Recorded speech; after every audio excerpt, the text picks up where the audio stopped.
Welcome to another episode of Moon Monkey with Andrew and Matt. On this episode, we talk about Jumanji, Welcome to the Jungle, directed by Jake Kasdan. So everyone remembers 1995 Jumanji with Robin Williams, where he gets trapped inside a board game, and then many years later, he returns from the world of Jumanji. This time round, it features 4 kids, and it's a sort of updated take on the story where the 4 kids get trapped inside a video game version of Jumanji through various circumstances. So the 4 kids who get trapped in Jumanji take on the roles of their avatars in the game. So you have Dwayne Johnson, you have Kevin Hart, Karen Gillan, and Jack Black, who are all sort of body-swapped versions of the characters they were playing outside. Which is kind of, they play up the humour of that a little bit. Yeah. So you have sort of, Dwayne Johnson is a sort of nerdy guy in the real world, but he's obviously a huge, muscly, charismatic guy in the game. And they do the reverse with Kevin Hart. He's sort playing of Fridge, like the quarterback. He's sort of the jock in the real life, but he's sort of a shorter guy in the game. Karen Gillan's like obviously incredibly attractive in the game. Yeah, in real life she's playing a girl who's not very confident. So in the game it's sort of like she's wearing a crop top and short shorts, so she has to kind of find her confidence. And Bethany, who's an Instagram princess, turns into Jack Black, which he's not terribly happy about at first. No. So yeah, I thought this was a good continuation. I really loved the original Jumanji. Yeah. I think that's like a fantastic... Fond memories of Jumanji, so I was a bit worried. I've got nostalgia for the old Jumanji. I haven't seen it in a couple of years now, but yeah, I remember it being a good fun time. And this did a good job of the modern update by basically not replicating that one, but by flipping everything. So this time, instead of the game coming out, they go into the game. Yeah. And they have a little bit of fun with that. They have Rhys Darby playing NPC, or non-playable character, who's just there delivering sort of really poor dialogue, explaining the mission of the game.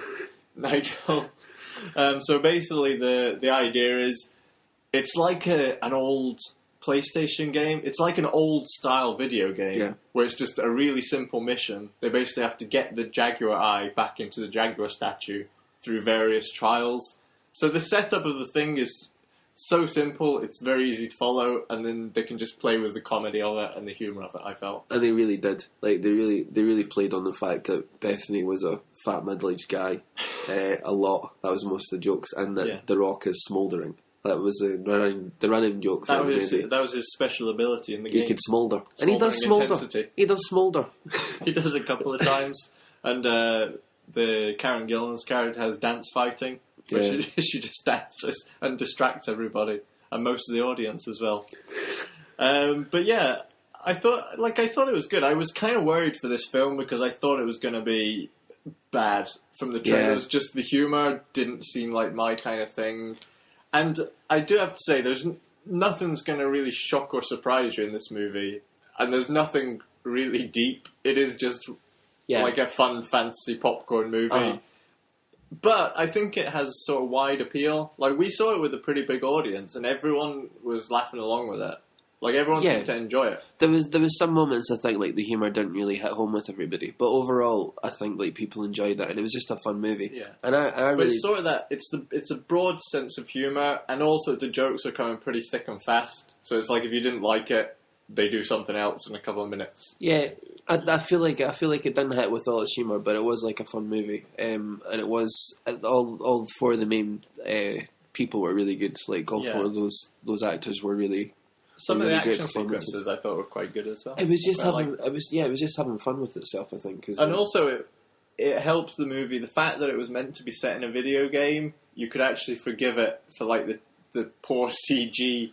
Over-the-top action sequences. If this was like meant to be a real-world thing, you'd think that's ridiculous. But the fact that they're meant to be in a video game, it works better because it's like, well, yeah, in a video game that might actually happen. Gives them greater license to do. Yeah, I mean, you might be in a helicopter escaping a herd of stampeding rhinos in a video game, but if it was real life, you think, yeah, it's a bit over the top. Giant killer rhinos.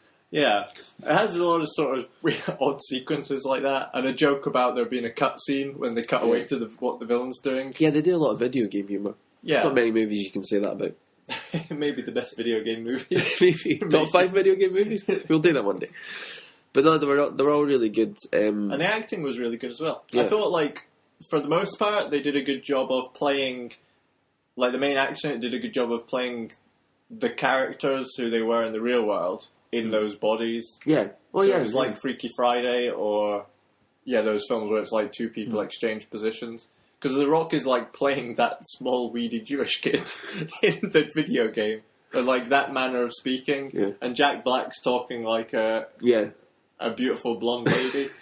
and I'm not acting like that as well, which is really odd at first. But they kind of keep it up throughout the movie. It doesn't really drop. It does. It's interesting, like, that they gave it all those characters from what they would consider real life, flipping it around, like you're saying, because it gives them different perspectives and makes them appreciate each other more. And then they're then this like closer group of friends, because on the outside world they didn't really speak to each other, or they weren't speaking to each other for various reasons. But after going through all that and seeing it from different points of view, and different, like, because you're not beautiful anymore, or you do have the confidence, or you don't have the confidence, or you are strong, or you are tiny and weedy, and it has a real your weakness is cake. Yeah, it has a real old style charm to it. In the style of sort of 80s movies where you'd have a very strong moral message running throughout. And even at the beginning of this film, the guy sets up, maybe you need to look at the world through someone else's perspective. Yeah. And it's like, oh yeah, that's obviously going to happen. It is very 80s. It's like, it does. But it gives you a feel. It gives you a warm feeling at the end. It's like, oh, now they all get on because they've seen the world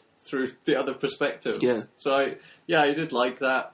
So overall, like, I would definitely recommend this for families. Like, for if you have young kids, I think kids would really like the humour in it. Yeah, it's a fun Christmas movie, and it's got some really cool action sequences, and it's just like a nice feeling between the four characters as well. Yeah, and there's big name actors, and I think anything with The Rock people love generally. Yeah, I think anybody out there that wants to do a movie, just put The Rock in it. It plays everything pretty safe, but it is enjoyable. It doesn't really make many missteps. Also, like, it's not just like a bad remake of Jumanji or a bad sequel. It's like doing something different with that idea, which was pretty cool as well. I liked it. Yeah, I did like the fact that it wasn't just a straight remake. Like, they didn't just have other kids find the board game and essentially do the same thing. They went into the board game. Which, again, that's kind of the way they used to do sequels. It would be like, think what the original did, and then do the opposite, or do the reverse in a way, which is what this does.